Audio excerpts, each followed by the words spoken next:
How to log into HBO Max. Welcome back to our channel. In this guide, I'm going to show you the procedure to log into HBO Max. So if you want to log into your HBO Max account, you need to open up your respective app store, install HBO Max onto your device, and click on the open button.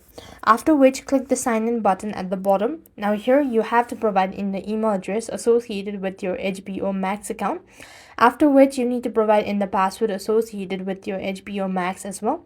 Once you're done entering the following information, click the login button, and if your credentials are valid enough, then you'll have successfully logged into your HBO Max account, and that's how you'll be able to log in. Also, make sure while doing this procedure you have to be connected to a stable internet and that your device is updated as well. So that's it. I hope the video was helpful. Make sure to like, share, and subscribe. Thank you for watching. See you in the next video.